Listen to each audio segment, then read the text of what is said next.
windy. It's not too bad. So, the old government, how's these two here, just picked up some coconuts. I don't know if you can see them. About to go hit them up for fucking $2 a coconut. Tell them I work for the government. Far out. You can't just fucking take my fucking government fucking coconuts. Jesus, what are they thinking? So, the government. So I've told the people a heap of times that fucking the Menzies government removed the fucking red SN flag in 1953, I think. Check that anyway. And then, without asking the people in power, we're a democracy. You can't just change the flag. You got to ask us first. You can't just do what you want. So then Gough Whitlam turned Australia into a corporation of Australia, or the Commonwealth of Australia, registered in Washington DC in 1973. You look that up. And then Bob Hawke cemented it into place with the Australia Act in 1986. So it's a corporation, everything's a corporation. Queensland's a corporation, New South Wales, they're all corporation. Police force a corporation, everything's a corporation. They all got ABN numbers, just ask them. It's all down, I was talking the RTA, the Rental fucking Tribunal, so whatever they're called, fucking ask them. Is you a corporation? Oh, well, we're a government body. Is you a corporation? You got ABN? Yeah, we got ABN. Well, there you go. So, he's all saying, the fucking government, they're the best people we got. They fucking wouldn't lie to us. We vote for them. Well, no, you dickhead. They put them in front of you and you vote for them, and then you pick your team. You go, I like the red team or the blue team, and you don't like the bullshit that comes from the blue team. So you're like, I don't like them, they talk bullshit. And then the other team says, well, I don't like the other team because their team leaders talk bullshit. So it's either you like bullshit or horse shit, red or blue. Right? So, and then you get on your team and then you barrack for your team. You're like, oh, my team's better, and if you don't like it, you can go live fucking in America. I'm like, what? I'm gonna fucking stay here and charge these cunts for fucking coconuts for me government. My government, my blue team. I'm the blue team. So, what they did was turn it all into maritime law in 73. You'll like this one. What they did was when they landed on the moon, they turned around and looked at the earth and said it was a vessel floating through space, therefore it's maritime law, and gave us lanes on the roads and highways, which are shipways and shipping lanes. And everything's a vessel. You're a vessel, your car's a vessel, it's all registered. They've all got fucking registered details in capital letters, like a ship. Like your car regos written in capital letters, like your bills are all written in capitals. It's all maritime, it's all shipping, it's all commerce, it's all, they want your money. So you do something wrong, costs you money, doesn't it? I'm not lying, I'm not making this shit up. Look it up yourself if you want. So the court. So here's to be a democracy, there's meant to be 12 members of our peers in a courtroom, and then the judge is also a member of one of our peers to make sure it's overseen, it's all done correctly. 12 peers being the 12 apostles, the 12 zodiacs, the fucking 12 fucking cardinal nerves in your brain, the 12 this, the 12 hours on the clock, the 12 hours in the morning, the fucking 12 hours in the eve. Right, so you got 12 miles off the coast, which is the boundary of Australia. So yeah, and then in order to be a democracy, then if they all vote not guilty, then the good man walks free. It's the way it should be. If one of them has a slight amount of doubt in his head that, this guy, he might not have done it, then he says, well, he's not guilty. And then the good guy, he may not have done it because there's that slight hesitation there. But if he's guilty, then he's guilty as charged. And then this is why we hang them too. Like if they all vote guilty and fucking, if the charge is bad enough, then, and then the people, the 12 people, they work out the sentence for the whether they get fucking hung or, you know, whatever happens to them. They get thrown in prison or get their fucking lashings. So, and that's the way it works. But what they did was put conditions on who could be in the jury, and then made the judge summon over like a black priest, which is a dictatorship. And then you'll notice a court has a dock, which is a ship which is dry docked on land. And then the judge is an admiral or captain of the ship, black priest in his black mourning robe, because he's mourning your death. So then a court, as you know, in your subconscious mind, is a game of tennis on a flat level playing field. And then they summon you to court, because apparently we're all dead, but they're summoning the dead because the judge is wearing a mourning robe because he's mourning your death and all this bullshit. So they summon you to court, which is an invitation to play a game on a level playing field, and they even show you the scales at the front with it's level. Shows you that it's a level playing field. So they're telling your subconscious that it's a game of justice. You're going to seek justice here. It's even. You know, we've got a referee in here, and it's all you've got. You can win this. But then your conscious mind's thinking, well, I could get hung here, or I lose some money, or get fucking locked up in prison, or take my house or whatever. So you're like fearing some shit. So fear, fight and flight, you go into fight and flight mode. If you go into fight and flight mode, then you can't access your subconscious mind. So I'll put something on the screen now, and if you look at it for long enough, it'll change directions or perspective if you stare at it for long enough. When it does, that's your subconscious mind accessing your conscious mind. So if I put a ferocious dog next to you and get that dog to try and attack you but hold it back from you, but you're fearing the dog, and then try and get you to focus on that cube to make a change of perspective, you won't be able to do it, because you won't be able to access your conscious mind, because you're in fight and flight mode. Because you're scared, you got fear. You see what comes out of the TV all the fucking time is fear. So you can't access that subconscious mind in the back of your head, let you know what's going on. So when you enter a courtroom, what have you got? You've got 5 levels stacked up. You see the judge up the top. He's looking down at you. You're like, hey, this ain't no fucking level game of tennis in here.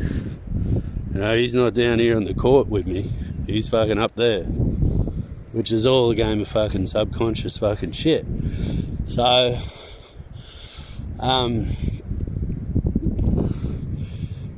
g'day, how are ya?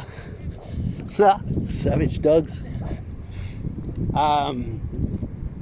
So when, lost my train of thought, so a judge can do that to you too. If he taps his papers on the bench or whatever, or picks up his hammer and bangs a hammer or something when you're mid-sentence, he can flick you in and out of your conscious and subconscious, because if he can see that you're accessing your conscious mind, he'll do something up there to make you lose your train of thought. And then they can see it in your eyes when you twitch from your conscious back to your subconscious. So yeah, you got your 5 levels in there. So the top level is the top plane. They got PLANE, is the judge. He's at the top. Below that, you've got the witness box. Below that, you've got 2 jury boxes. They split the jury of 12 into 2 boxes of 6. And then below that, you've got the clerk of the court, which is only a few inches off the ground. And then you're on the court, like you're on the level playing field. So the box that the witness box in is a prison cell. It's four corners on a ship. Four corners on a ship don't exist. If you look at the shape of a boat, it's not square. It's all curved and everything. So any four corners on a ship doesn't exist. It's not on the page. So once you step into that and volunteer to imprison yourself, and they shut the gate on you, which is a floodgate, then you volunteer to imprison yourself. You try and leave that, then they can arrest you because you've voluntarily imprisoned yourself in a cell. And they've got all these tricks with the language too. They say, well, did you suffer rape? Which actually means tolerate. So when you say, yes, I suffered rape, then you've just admitted to that you've tolerated rape. Case closed. The judge can just close the case. The dude that raped you can walk free, and you'll be standing there going, what the fuck just happened then? It's because they use language, which is another trick for your conscious and subconscious mind, like a court and a tennis court. Whereas suffer and tolerate, there's different languages that they use. So you're going in there thinking that you're seeking justice. You're going to get justice with their scales, and you'll notice that the justice has the scales and a sword. And if you don't reach zero, then the sword cuts your head off. But you soon figure out, once you know these tricks, that there is no justice there. You've got to win that case before you enter that courtroom, because they've already figured out how they're going to deal with you, whether you're guilty or not guilty, before you even step foot in the building. So you want to have all your paperwork done and dusted with. Just ask questions. Ask king, because you want to remain the king, the creditor. When you swear, answer, you're swearing. You're swearing on the Bible. You're making claims. You become the debtor. When you become the debtor, it costs you money or your life or your fucking ship or your vessel, because you're a citizenship on your paperwork, your birth certificate. It's a ship birth. So we're talking shipping and commerce. So when you submit your paperwork, you want to submit it like a vessel, like cargo, and give it value by adding a stamp and then becoming your own postmaster, putting an autograph on it, which an autograph is anything that's not in a box. Put it in a box, it becomes a signature in cursive, which is this is why they taught you cursive at school and smacked your hand if you didn't write in cursive, because it's a curse. And then you put your signature in cursive in a box. In a box doesn't exist on a ship. So in a box is a what do you call it? What they bury in a bloody coffin.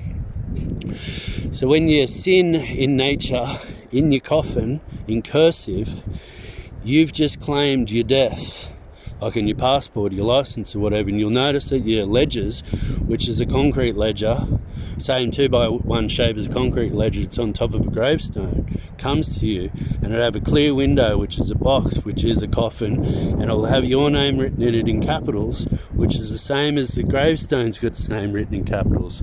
Same as a ship, same as the registration on your car and everything. So when you put that stamp on there with an autograph, it's not in a box, like you've just gone up to bloody Kurt Cobain and said, give us your autograph, and he signs it on an open sheet of paper, or the Queen will sign or autograph the top of the paperwork, so she's not witnessing anything below it. She's autographing at the top, and she'll never autograph below at the bottom of the page, because she's not witnessing anything. She ain't going to be liable for shit, right? Because they don't make themselves liable, these mongrels.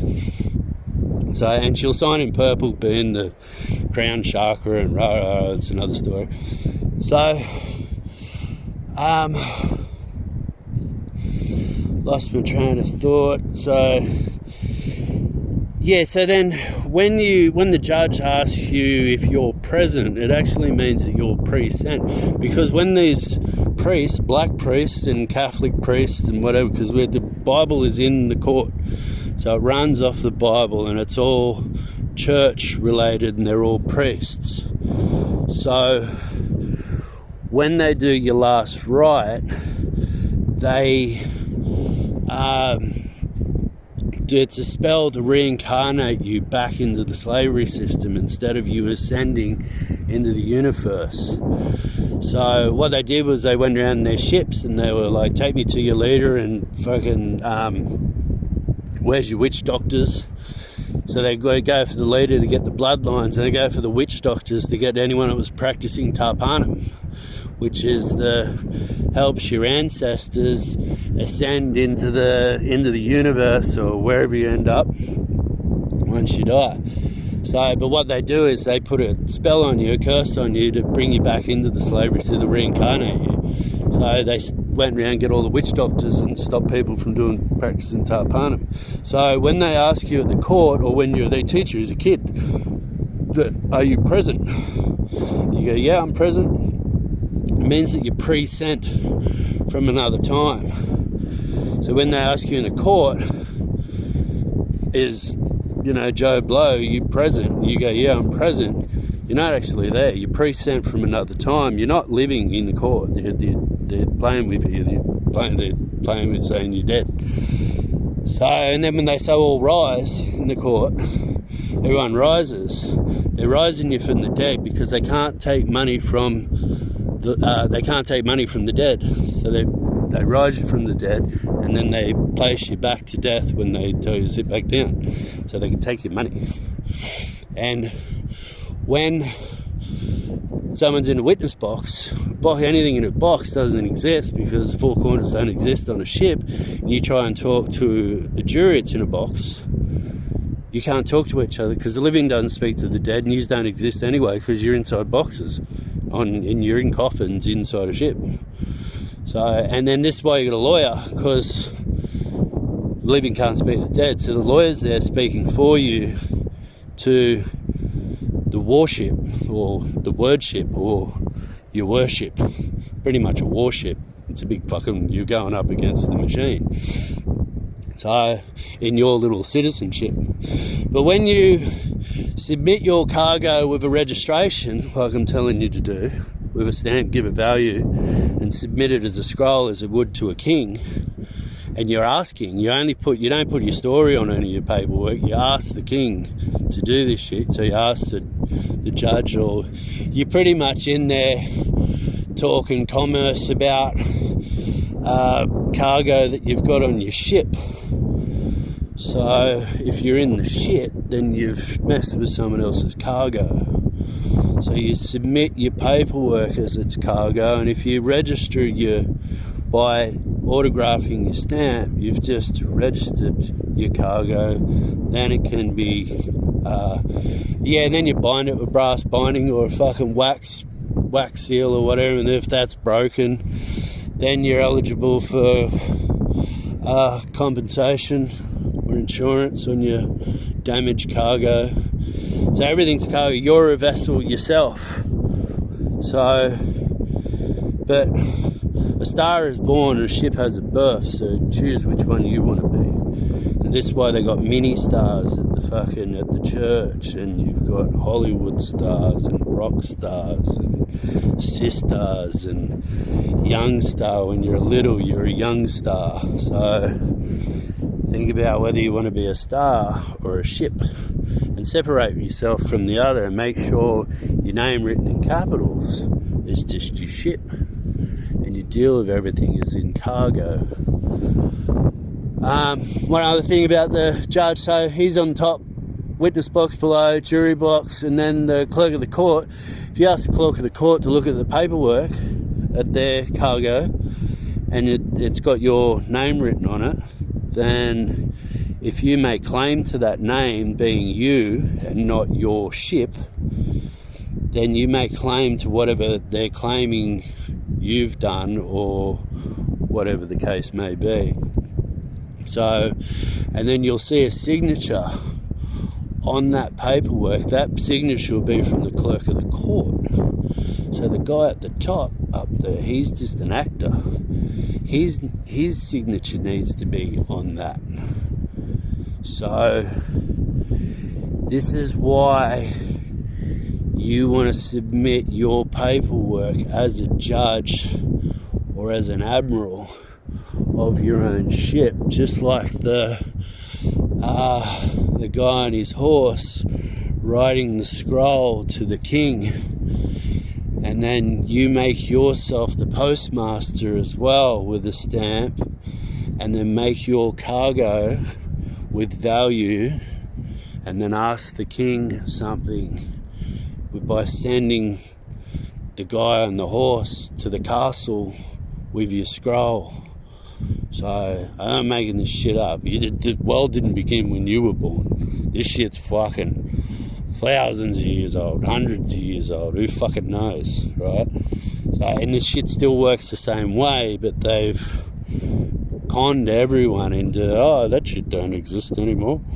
We do it this way now. But we landed on the moon. So if you could be a tin hat and think, well, did Nixon really talk to someone on the moon with the fucking dial-up phone? Or you could be a normal person and go, yeah, sure, fucking Nixon talked to the moon and dial-up phone. Pick one.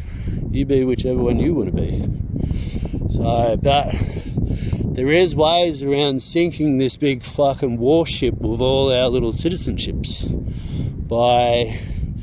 There's a little Article 61 in the Magna Carta 1215 that places you back on land, and either you're a ship or a star, and you can be on land and have the law of the land, which I'll put the 4 laws of the land on the screen here for you.